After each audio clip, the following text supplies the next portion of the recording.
All of you good morning, నమస్తే. నేను మీ రాజశేఖర్. ఇక ముఖ్యంగా రేవంత్ రెడ్డి, మన ముఖ్యమంత్రి రేవంత్ రెడ్డి బయట దేశాలలో కూడా సీఎం, మాజీ సీఎం అయినటువంటి కేసీఆర్ ప్రస్తావన, తన పేరును మాట్లాడడం, తన పేరు పైన ఇంకా కూడా తనను విమర్శిస్తూ బొంద తీసి గోతి తీసి గోతిలో పాతి పెడతా, బయటకు వస్తే బోన్లో వేసి పాతి పెడతా, ఇగో ఇలాంటి మాటలు మాట్లాడుతూ, అంటే రాష్ట్రానికి ఇచ్చినటువంటి హామీలను పక్కన పెట్టేసి కేసీఆర్ పైన విరుచుకుపడడం, కేసీఆర్ను బొంద పెడతా అని మాట్లాడడం, ఇలాంటివి చేస్తూ పోతున్నటువంటి ముఖ్యమంత్రి రేవంత్ రెడ్డి ఇక రాష్ట్రాన్ని అప్పుల కుప్పలో దించిండని మాట్లాడినటువంటి రేవంత్ రెడ్డి ఇక అభివృద్ధి చేయడానికి 6 గ్యారెంటీలకు సంబంధించి కూడా ఎలాంటి చర్యలు తీసుకోబోతున్నారు, ఇక 100 రోజుల 6 గ్యారెంటీలు అన్నటువంటి ప్రస్తావన ఇక మెల్లిమెల్లిగా ఆ సమయం కూడా దగ్గరికి వచ్చేస్తున్నటువంటి పరిస్థితి. ఇక దీన్ని పక్కన పెట్టేసి కేసీఆర్ ఇప్పటికి కూడా అధికారంలోకి వచ్చినాక కూడా ప్రతిపక్ష పార్టీ అయినటువంటి కేసీఆర్ ని బొంద పెడతాను, తనను ఇష్టానుసారంగా మాట్లాడడం, ఇలాంటివి చేస్తూ వాళ్ళపైనే కాలక్షేపం చేస్తున్నాడంటే రేవంత్ రెడ్డికి కేసీఆర్ అంటే భయం ఉందా, లేదంటే ఇంకేదైనా ఉందా? ఇది మనకు అర్థం కావట్లేదు. అసలు రేవంత్ రెడ్డి ఇంకా కేసీఆర్ పాడడానికి అధికారంలోకి వచ్చిన తర్వాత రాష్ట్రాన్ని అభివృద్ధి చేయడం మర్చిపోయి కేసీఆర్ పైనే ఎక్కువ ఫోకస్ పెడుతున్నట్టుగా అర్థమవుతుంది. ఈ మాటలన్నీ వింటూ ఉంటే అట్లే అనిపిస్తుంది. ఇక ఇక్కడ చూస్తున్నాం కదా, నియంతృత్వానికి చరమగీతం, మొత్తానికి నియంతృత్వానికి చరమగీతం పాడుతున్నామని చెప్తున్నారు. ఇక అహంకారం చెల్లదని తెలంగాణ సమాజం తీర్పు ఇచ్చింది.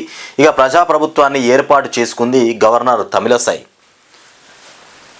మాట్లాడుతున్నారు. ఇక ఉద్యోగాల విషయంలో గత ప్రభుత్వం నిర్లక్ష్యం చేసింది, అన్ని వ్యవస్థలను ధ్వంసం చేసింది, వాటన్నింటినీ సరిదిద్దుకుంటూ ముందుకెళ్తున్నాం, ఇక మాట నిలబెట్టుకుంటాం, ఇక రుణమాఫీ చేస్తాం, 6 గ్యారెంటీలను అమలు చేస్తామని వెల్లడి. ఇక పబ్లిక్ గార్డెన్స్లో ఘనంగా రిపబ్లిక్ డే జెండా ఎగరవేస్తున్నటువంటి గవర్నర్ హాజరైన సీఎం రేవంత్ రెడ్డి గత ప్రభుత్వంలో ఉద్యోగాలకు సంబంధించి జాప్యం చేసిందట, రైతుల విషయంలో కూడా జాప్యం చేసిందంట గత ప్రభుత్వం, పోయిన ప్రభుత్వం. కానీ ఇప్పుడు మేము అట్లా చేయం, ప్రతి దాంట్లో కూడా క్షుణ్ణంగా తప్పకుండా అందరికీ పరిపాలన అందే విధంగా ఇచ్చినటువంటి 6 గ్యారెంటీలే కావచ్చు, ఇంకా మిగతావి కూడా అందరికీ సమకూరే విధంగా మేము చర్యలు తీసుకుంటాం, ఆ రకంగా మేము ముందుకు పోతామని చెప్తున్నారు. చూద్దాం, ఇంకా ఎక్కడ మీరు చేసిన 2 గ్యారెంటీలు మాత్రమే అమలు చేసిండ్రు. ఇక ఫిబ్రవరి మొదటి వారంలో, 2వ వారంలో ఇంకో 2 గ్యారెంటీలు అమలు చేస్తామంటుండ్రు. ఆ 2 గ్యారెంటీలు ఏమనేది కూడా ఇంకా తెలియదు. ఇక గత ప్రభుత్వం ఏనాడు సామాన్యులకు అందుబాటులో లేదు, ఇక కష్టం వస్తే ఎవరికి చెప్పుకోవాలో తెలియని పరిస్థితి ఉండేది. ఇక పేదల కన్నీళ్లు తుడిచేటువంటి నాదుడు లేని పాలన గతంలో చూశాం. ఇప్పుడు తెలంగాణ ప్రజాస్వామ్య పాలనలో ఉంది.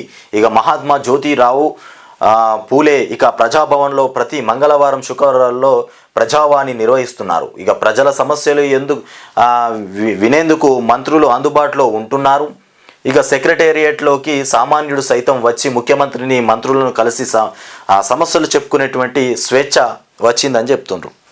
అయితే మొన్నటిదాకా మనం వార్తలు కూడా చూసినాం, నేను ఇంతవరకు పోలే కానీ అక్కడ వార్తలు కూడా చూసినా ఏంటంటే అక్కడ మంత్రులు ఉండట్లేదు, ముఖ్యమంత్రి కూడా ఉండట్లేదు, ఏది ప్రజాభవన్లో, ప్రగతి భవన్లో అని అక్కడ వినిపిస్తున్నటువంటి మాటలు. అందుబాటులో గత ప్రభుత్వం ఏనాడు కూడా ఇక్కడ లేదని చెప్తుండ్రు.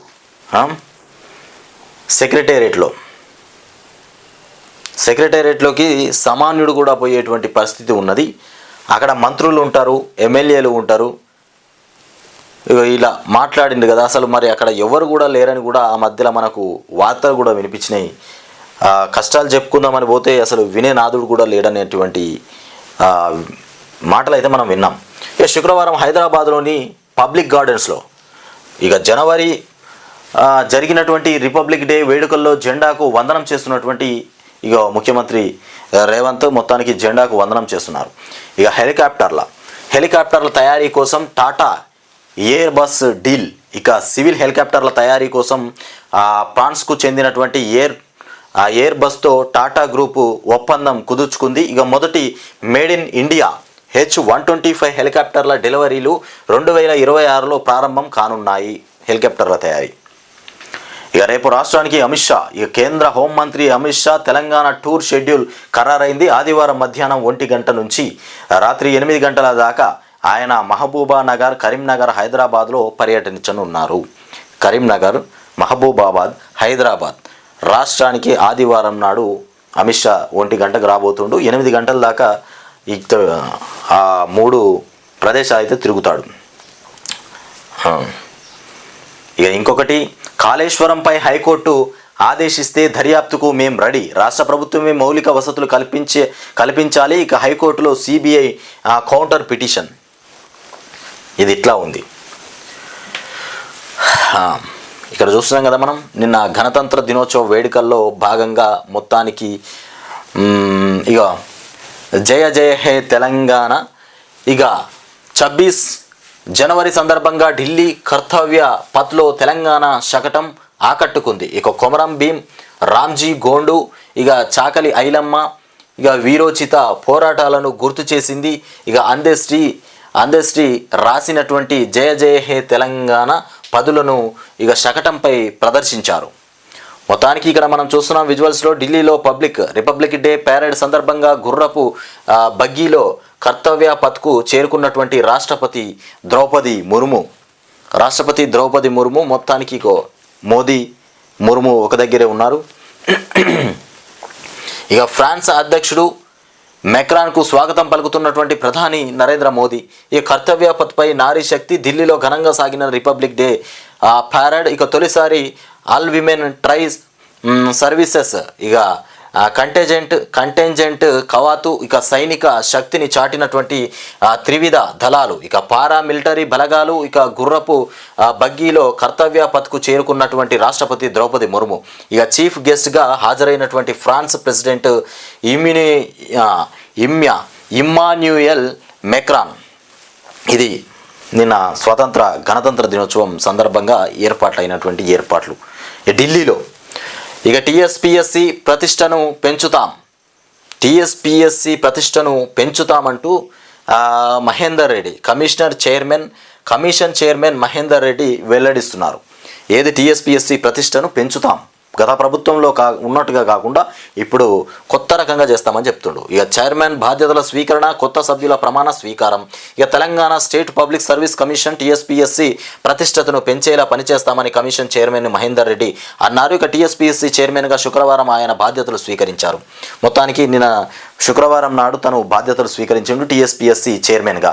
ఏది మహేందర్ రెడ్డి గత ప్రభుత్వంలో కాకుండా ఇప్పుడు పటిష్టతను పెంచుతామని చెప్తున్నారు. అంటే ఏ విధంగా పెంచుతారు, ఎట్లా ఎగ్జామ్స్ వేస్తారు, ఏ విధంగా ముందుకు పోతారు అనేది చూడాలి. ఇక పేపర్ లీకేజ్ మొత్తమే అప్పుడైతే అయింది, ఇప్పుడు కూడా ఎలాంటి పేపర్ లీకేజ్ కాకుండా, ఎలాంటి జాబులు అమ్ముడుపోకుండా ఇక ఇలాంటి చర్యలు తీసుకుంటారా, లేదంటే ఇంకా అంతకంటే అధ్వానంగా జరుగుతుందా చూద్దాం. ఈ కాళేశ్వరం బ్యాక్ వాటర్ వల్ల పంట నష్టం జరిగిందంటూ రోధిస్తున్నటువంటి మహిళను ఓదార్స్తున్నటువంటి ఎమ్మెల్యే వివేక్. ఏది కాళేశ్వరం బ్యాక్ వాటర్ వల్ల పంట నష్టం జరిగిందని రోధిస్తున్నటువంటి ఆ మహిళను ఓదార్స్తున్నటువంటి వివేక్. కేసీఆర్ను అరెస్ట్ చేయాలి, కాంట్రాక్టర్లకు 1,00,000 కోట్లు దోచిపెట్టిండు. ఇక వివేక్ వెంకటస్వామి చెప్తుండు, నాపై బల్కసుమాను ఒక ఫిర్యాదు చేస్తే ఈడీ ఈ రైడ్స్ జరిగినాయి. ఇక కేసీఆర్పై ఎన్ని ఫిర్యాదులు చేసినా ఈడీ రైడ్స్ ఎందుకు జరుగుతా లేవని ప్రశ్న. ఇక అన్నారం బ్యారేజీ వద్ద కరకట్ట నిర్మాణం పైన ఇంజనీర్లతో సమీక్ష. ఇక బ్యాక్ వాటర్తో నష్టపోతున్నామని కన్నీళ్లు పెట్టుకున్నటువంటి రైతులు. ఇక కరకట్ట నిర్మించి ఆదుకుంటామని కూడా వివేక్ భరోసా ఇస్తుండే ఇక్కడ రైతు మహిళకి. వివేక్ చెప్తాడు, వివేక్ పైన కేసీఆర్ ఒక ఫిర్యాదు చేసిండట. ఏది వివేక్ పైన బల్క సుమన్ ఒక్క ఫిర్యాదు చేస్తే ఈడీ అధికారులు వచ్చి మొత్తం సోదాలు చేసిండ్రు అని కథలు పడ్డారని చెప్తాడు. ఇక నేను అసలు ఇంతమంది కేసీఆర్ మీద ఫిర్యాదు చేస్తే ఎందుకు ఈడీ వాళ్ళు చర్యలు తీసుకోవట్లేదని ఒక అనుమానం అయితే వచ్చింది వివేక్కి. ఇక రాజ్యాంగాన్నే కేసీఆర్ మార్చాలన్నాడు. ఇక నియంతృత్వ పాలన ఉండాలనుకున్నాడు కోదండరాం. ఇక ప్రజాస్వామ్యాల పరిష్కారానికి కృషి చేస్తామని వెల్లడి. ఇక టీజేఎస్ ఆఫీస్లో రిపబ్లిక్ డే వేడుకల్లో మాట్లాడుతున్నటువంటి కోదండరాం. ఇక కోదండరాంకి గవర్నర్ కోటాలో ఎమ్మెల్సీ టికెట్ అయితే అయిపోయినటువంటి అంశం. ఇక ఎమ్మెల్యే పల్ల రాజేశ్వర్ రెడ్డిపై భూ కబ్జా కేసు. పల్ల రాజేశ్వర్ పైన భూ కబ్జా కేసు పెట్టినరట ఎమ్మెల్యే పల్లరాజేశ్వరి పైన, ఆయన భార్య నీలిమ మరొకరిపై కూడా కేసు అయింది. ఇక డూప్లికేట్ డాక్యుమెంట్తో ప్లాట్ కబ్జా చేస్తున్నారని బాధితురాలి ఫిర్యాదు. ఇక ఎఫ్ఐఆర్ నమోదు చేసినటువంటి పోచారం ఐటీ కారిడార్ పోలీసులు మొత్తాన్ని మీద పల్లరాజేశ్వర రెడ్డి మీద కేసు నమోదైపోయింది. భూ కబ్జాల దందాల. ఇక ఎంపీ అభ్యర్థులు ఎట్లా ఇక బలమైన క్యాండిడేట్లు దొరక్క తలపట్టుకుంటున్నటువంటి బీఆర్ఎస్ పార్టీలో ఎంపీ టికెట్లు ఇద్దామంటే బలమైనటువంటి క్యాండిడేట్లు లేరంట. లేకపోయేసరికి తలపట్టుకునేటువంటి పరిస్థితి ఏర్పడుతుంది అంటున్నారు. ఎవరికి ఇస్తారో చూడాలి. ఇక మళ్ళీ ఎన్డీఏ గూటికి మళ్ళీ నితీష్. ఇక సీఎంగా రేపు మరోసారి ప్రమాణం. భాజపా నుంచి 2 ఉప ముఖ్యమంత్రులు. ఇక జేడీయూ ఆర్జేడీ బంధానికి ఇక బీటలు. ఇక బీహార్లో వేగంగా మారుతున్నటువంటి పరిణామాలు. ఇక బీహార్లో అధికార కూటమి జేడీయూ ఆర్జేడీల బృందం దాదాపుగా బీటలు వారింది. ఇక భాజపా మద్దతుతో 2 రోజుల్లో జేడీయూ నేతృత్వంలో కొత్త ప్రభుత్వం రానుందని తెలుస్తోంది. ఇక రాష్ట్ర ముఖ్యమంత్రిగా నితీష్ కుమార్ ఆదివారం మళ్ళీ ప్రమాణం చేయనున్నారని కూడా సమాచారం ఉంది. మొత్తానికి నితీష్ కుమార్ మళ్ళీ ప్రమాణ స్వీకారం చేయబోతున్నారట ముఖ్యమంత్రిగా. ఇది ద్రౌపది ముర్ముకు సంబంధించి నిన్న గణతంత్ర దినోత్సవ వేడుకల్లో పాల్గొనడం జరిగింది. ఇక పాలనలో అహంకారం నియంతృత్వం చెల్లవు. పాలన ఏదైతే ఉందో పరిపాలన, ఇందులో అహంకారం నియంతృత్వం చెల్లవని మాట్లాడుతూ, మరి మీ కాంగ్రెస్ పార్టీ వాళ్ళు పాలన ఇంకా స్టార్ట్ చేయలే. ఒకవేళ అహంకారము నియంతృత్వ పాలన ఏర్పాటైతే ఏం చేస్తారు? ఈ గత ప్రభుత్వం ఏనాడు సామాన్యులకు అందుబాటులో లేదు. అందుకే ప్రజలు ఆ పాలకులకు చరమగీతం పాడారంట గత ప్రభుత్వంలో. ఒక విధంగా కేసీఆర్ అనేవాడు చేయకపోవచ్చు, మిగతా మంత్రులు, మిగతా ఎమ్మెల్యేలు, స్థానికంగా నియోజకవర్గంలో ఉన్నటువంటి ఎమ్మెల్యేలు అందుబాటులో లేరు కావచ్చు. దానివల్ల వ్యతిరేకంగా ఏర్పడింది అనుకుందాం. సరే, ఇప్పుడు నువ్వు కూడా చెప్తున్నావు ముఖ్యమంత్రి రేవంత్ రెడ్డి, నువ్వు అధికారంలో ఉన్నావు.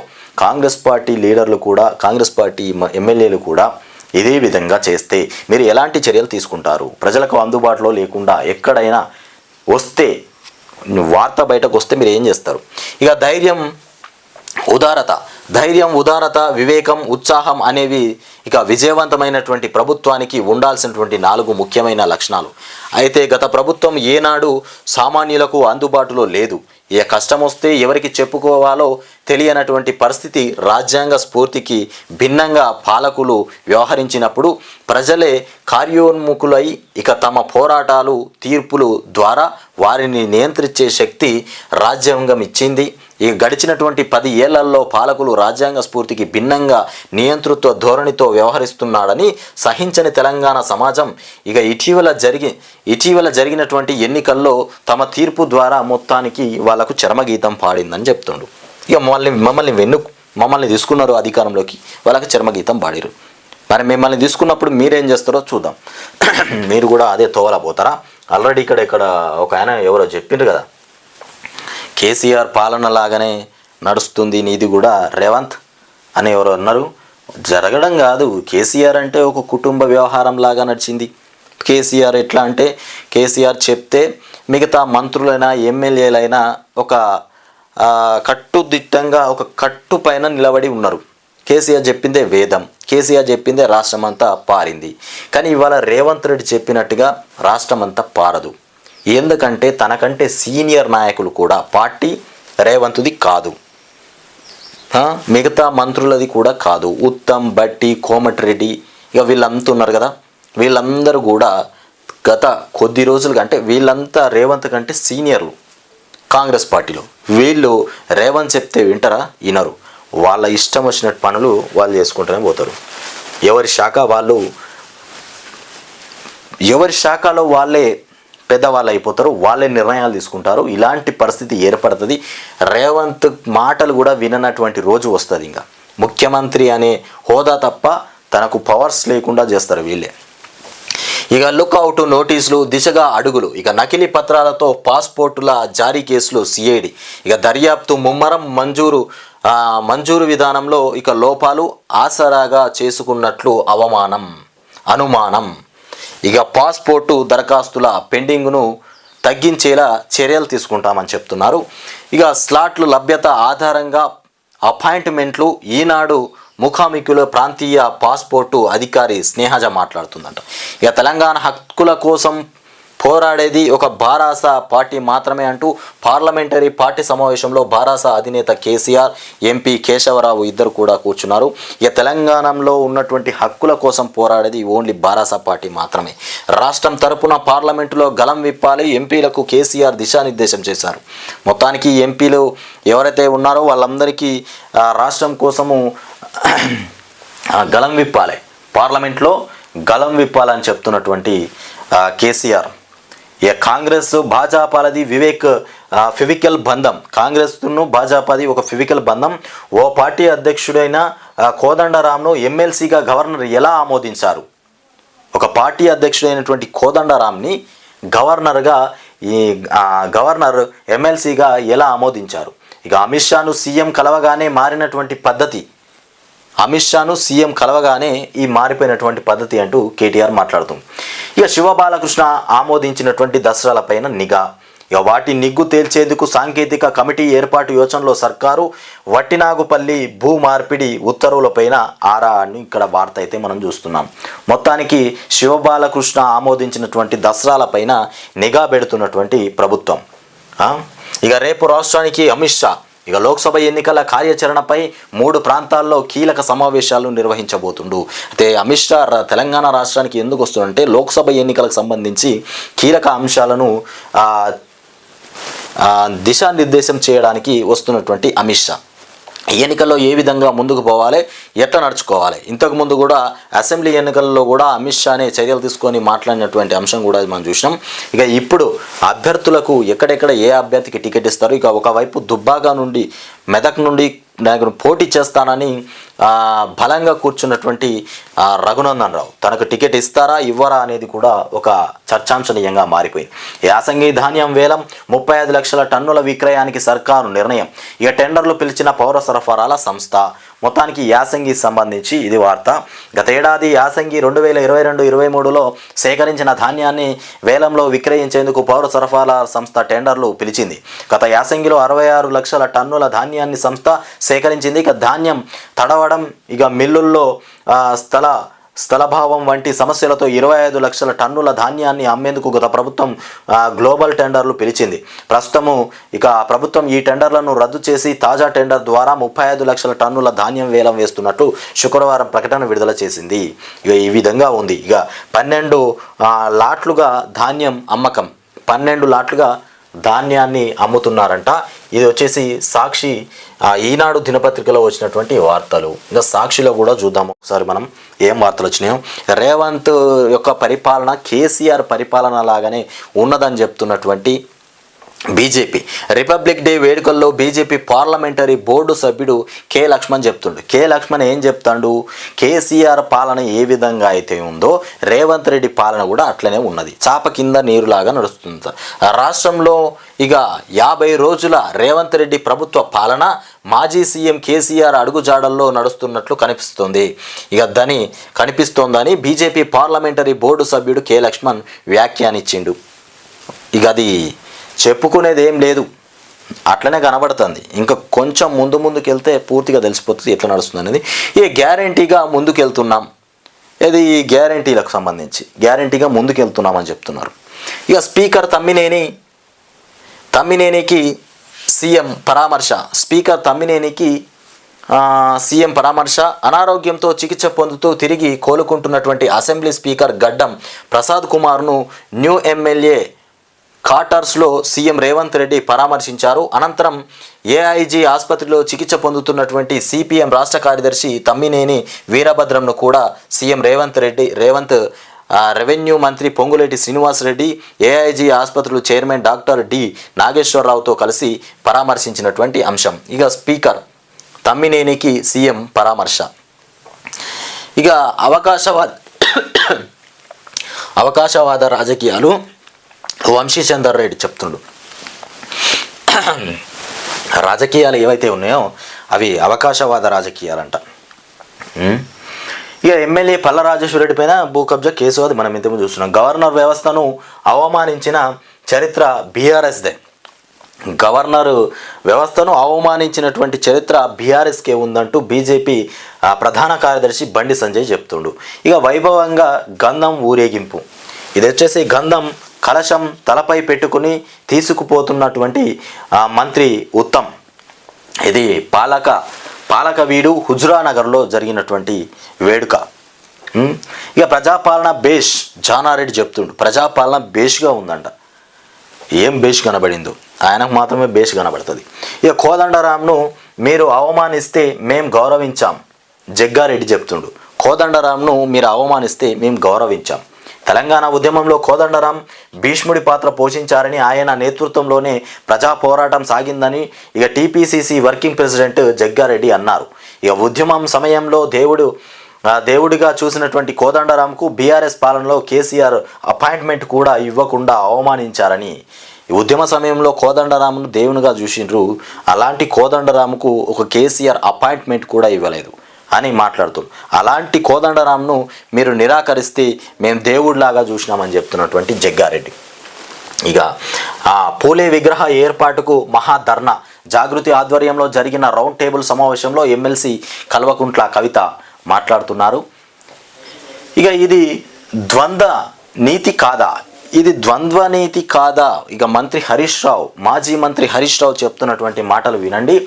గవర్నర్ పైన మాజీ మంత్రి హరీష్ రావు ధ్వజమెత్తారు. గవర్నర్ పైన మాట్లాడుతున్నటువంటి మాటలు.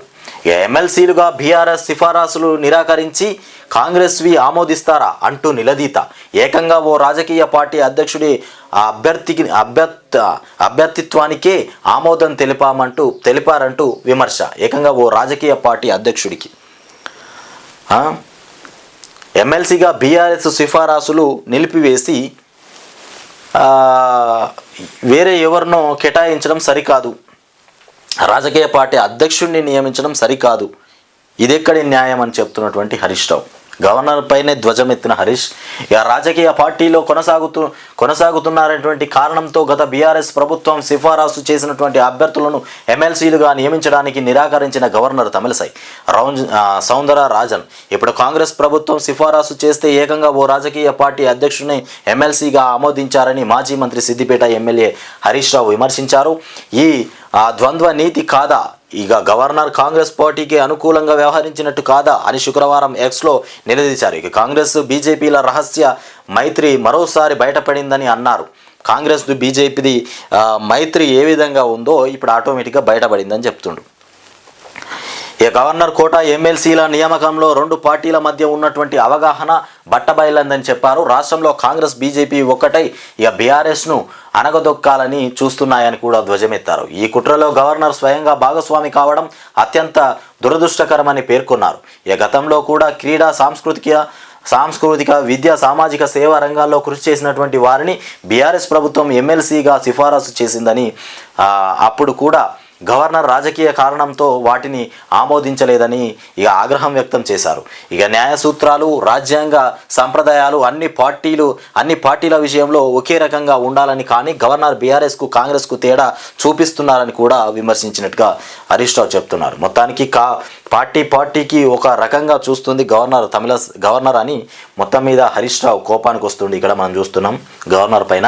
ఇక ప్రాజెక్టుల అప్పగింత ఇక గొడ్డలి పెట్టు లాంటిదే, ప్రాజెక్టులో అప్పగింత ఏదైతే ఉందో అదొక గొడ్డలి పెట్టు లాంటిదే అని చెప్తున్నారు. కృష్ణా రివర్ మేనేజ్మెంట్ బోర్డు కేఆర్ఎంబికు సాగునీటి ప్రాజెక్టును అప్పగించాలనే నిర్ణయం తెలంగాణకు గొడ్డలి పెట్టు లాంటిదని హరీష్ రావు చెప్పిండు. మొత్తానికి ఈ ప్రాజెక్టులను కేంద్రానికి అప్పచెప్తే గొడ్డలి పెట్టు లాంటిదే. ఎప్పుడు అసలు ఇక ప్రాజెక్టుల గురించి మనం మర్చిపోవాల్సిందే. ఇక వాళ్ళకి అప్పచెప్తే జీవో 55ను వెంటనే రద్దు చేయాలి. ఇక మాజీ MLA Raghunandan Rao agriculture university భూముల్లో హైకోర్టు నిర్మాణం కోసం జారీ చేసిన జీవో 55ను వెంటనే రద్దు చేయాలని దుబ్బాక మాజీ ఎమ్మెల్యే రఘునందన్ రావు డిమాండ్ చేశారు. ఇక అగ్రికల్చర్ యూనివర్సిటీ భూముల రక్షణ కోసం నిరసన చేస్తున్నటువంటి సమయంలో పోలీసుల దాడిలో గాయపడి కొత్తపేట ఓజోన్ హాస్పిటల్లో చికిత్స పొందుతున్నటువంటి ఏబీవీపీ రాష్ట్ర కార్యదర్శి జాన్సీని శుక్రవారం రఘునందన్ రావు స్థానిక కార్పొరేట్ రాధా ఇక ధీరజ్ రెడ్డితో కలిసి పరామర్శించారు. ఇక జీవో 55ను వెంటనే రద్దు చేయాలి. అగ్రికల్చర్ యూనివర్సిటీ భూముల్లో హైకోర్టు నిర్మాణం కోసం ఏర్పాటు చేసిందట. అగ్రికల్చర్ యూనివర్సిటీ కోసం ఏర్పాటు చేసినటువంటి భూమును హైకోర్టుకు కేటాయించడం అనేది తప్పు. దీన్ని వెంటనే రద్దు చేయాలి. ఈ జీవో రద్దు చేయాలి. ఇక ఏబీవీపీ రాష్ట్ర కార్యదర్శి ఝాన్సీని పరామర్శిస్తున్నటువంటి మాజీ ఎమ్మెల్యే రఘునందన్ రావు. ఇది ఏం పాలన ఇది? యూనివర్సిటీ భూముల రక్షణ కోసం నిరసన చేస్తున్నటువంటి సమయంలో పోలీసుల దాడిలో గాయపడి కొత్తపేట ఓజోన్ హాస్పిటల్లో చికిత్స పొందుతున్నటువంటి ఏబీవీపీ రాష్ట్ర కార్యదర్శి ఝాన్సీని శుక్రవారం రఘునందన్ రావు స్థానిక కార్పొరేటర్ రాధా ధీరాజ్ రెడ్డితో కలిసి పరామర్శించారు. వర్సిటీ భూములను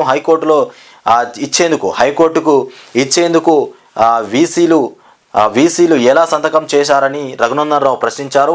కొత్త హైకోర్టు ఏర్పాటుకు బీజేపీ వ్యతిరేకం కాదని, అయితే దాన్ని మరో చోటు ఏర్పాటు చేయాలని రఘునందన్ రావు కోరారు. విద్యార్థులపై దురుసుగా ప్రవర్తించిన పోలీసులను సస్పెండ్ చేయాలని కూడా డీజీపీని కోరారు. వాస్తవం, విద్యార్థులపైన దురుసుగా ప్రవర్తించడం సరికాదు. వాళ్ళకు కావాల్సింది కళాశాల, యూనివర్సిటీ భూముల్లో, యూనివర్సిటీకి ఇచ్చినటువంటి భూముల్లో మీరు హైకోర్టు కట్టడానికి పర్మిషన్ ఇవ్వడం, ఈ 55 జీవోని తీసుకొచ్చి వాళ్ళకు కట్టబెట్టడం ఎట్లా సరిపడుతుంది? విద్యార్థులు ఫైట్ చేయకపోతే ఎవరు ఫైట్ చేస్తారు? ఫైట్ చేసినటువంటి విద్యార్థులను మీరు పోలీసులతోని దౌర్జన్యంగా ఈ విధంగా చేస్తారా? ఝాన్సీ పైన దాడి, దీన్ని వెంటనే ఖండించాలి. ప్రభుత్వం చర్యలు తీసుకోవాలి దీని మీద, ఖచ్చితంగా దాడి మీద. కనకపు సింహాసనమున శునకము, కనకపు సింహాసనము మీద శునకాన్ని కూర్చుండబెట్టినట్టు ఉందంట. తెలంగాణ భవన్లో గణతంత్ర వేడుకల్లో కేటీఆర్, మంచి పదవులకు వచ్చిన నీచ మానవుల బుద్ధి మారదు. అధికారం చేపట్టి 45 రోజులైనా మమ్మల్నే తిట్టిపోస్తున్నారు. అలాంటి వారి గురించి మాట్లాడి నోరు కూడా పాడు చేసుకోను. వాస్తవమే, అధికారంలోకి వచ్చిన తర్వాత వాళ్ళ పనేదో వాళ్ళు చేసుకోవాలి కదా. అది పక్కన పెట్టేసి కేటీఆర్ను, హరీష్ రావును, కేసీఆర్ను వీళ్ళపైన మాట్లాడమే ఉన్నది. 45 రోజులైనా గత ప్రభుత్వాన్ని ఆడిపోసుకోవడమేనా కాంగ్రెస్ పార్టీ, బీజేపీ జాకీ పెట్టి లేపుతోంది. కాంగ్రెస్ పార్టీ, బీజేపీ రెండు కూడా బీఆర్ఎస్ పార్టీని జాకీ పెట్టి లేపుతున్నాయట. గవర్నర్కు కోదండరాం రాజకీయ నేపథ్యం కనిపించలేదా? రేవంత్ రెడ్డికి కాదు, రాష్ట్ర ప్రజలకు బాధ్యతలుగా ఉండండి. బీఆర్ఎస్ వర్కింగ్ ప్రెసిడెంట్ కేటీఆర్ తీవ్ర విమర్శలు చేస్తున్నారు. మిమ్మల్ని చవటలు, వెధవలు అనగలం, మిమ్మల్ని చవటలు, వెధవలు ఇవన్నీ తిడతామని చెప్తుండు. ఎవరు చెప్తుండ్రు? డిక్షనరీలు వెతికి మరీ తిట్టగలం. మీవి విలువలు లేని రాజకీయాలు. బీజేపీ బీఆర్ఎస్ది ఫెవికల్ బంధం, బీజేపీది బీఆర్ఎస్ది ఫెవికల్ బంధం, ఈ కాంగ్రెస్ది బీజేపీది ఫెవికల్ బంధం. ఇట్లాంటి మాటలు ఒకరి మీద ఒకరు. కోదండరాంను మేము గౌరవించాం, కేటీఆర్, హరీష్ రావు, జగ్గారెడ్డి ఫైర్ అయ్యారు. కోదండరాంను మేము గౌరవించాము, కేటీఆర్, హరీష్ రావు పైన ఫైర్ అయినటువంటి జగ్గారెడ్డి అంటే కోదండరాంను అవమానించారట. ఏది కేటీఆర్, హరీష్ రావు అవమానించారు, మేము గౌరవించినామని చెప్తుండు. త్వరలో ప్రజల్లోకి, క్షేత్రస్థాయిలో బీఆర్ఎస్ బలంగా ఉంది. లోక్సభ ఎన్నికల్లో గట్టిగా పోరాడాలి. ప్రాజెక్టులను కృష్ణా బోర్డుకిస్తే కష్టమే. దీన్ని ఉభయ సభల్లో ఖండించి ఎంపీలతో బీఆర్ఎస్ అధినేత కేసీఆర్ మాట్లాడుతున్నారు. వాస్తవానికి కేసీఆర్ రాష్ట్రానికి తీసుకొచ్చినటువంటి ప్రాజెక్టులు ఏవైతే ఉన్నాయో, తను హయాంలో కట్టినటువంటి ప్రాజెక్టులు తీసుకుపోయి కృష్ణా బోర్డుకు అప్పచెప్పడం సరికాదు, కేంద్రానికి అప్పచెప్పడం సరికాదు. ఇది సరికానే కాదు. ఎవరికైనా నీ ఆధీనంలో నువ్వు చేసినటువంటి ఏదైనా ప్రజలకు మేలు కావాలని చేసింది, లేకపోతే నీ ఇంటి విషయంలో కావచ్చు, మీరందరూ వినండి, నీ ఇంటి కుటుంబ విషయంలో నువ్వు ఏదన్నా ఒకటి ఏర్పాటు చేస్తే దాన్ని పక్కోడి చేతిలో పెట్టాలంటే నువ్వు పెట్టగలుగుతావా? నీ వస్తువును నీ చేతిలో ఉంచుకుంటేనే దానికి లాభం ఉంటుంది. అంటే ఈ ప్రాజెక్టులు మనం ప్రాజెక్టులో నీళ్ళు ఎప్పుడు నింపుకోవాలన్నా, ఎప్పుడు విడుదల చేసుకోవాలన్నా మన ఇష్టం ఉంటుంది. తీసుకుపోయి పక్కోడి చేతిలో పెడితే ప్రాజెక్టుల పని వేరైపోతుంది. కట్టడానికైనా దాన్ని ఎలా మార్చుకోవాలన్నా ప్రతిదీ కేంద్రం చేతుల్లోకే వెళ్ళిపోతుంది. జ్ఞానవాపిలో శివలింగం వినాయకుడు, శివలింగం వినాయకుడు అంతులేని అక్రమ బద్దీకరణ. పెద్ద ఎత్తున జీవో 59 ఉల్లంఘనలు, వేల కోట్ల భూముల ఆక్రమణలు జరిగినాయి అంటున్నారు. ఎన్నికల సమయంలోనే రెగ్యులరైజేషన్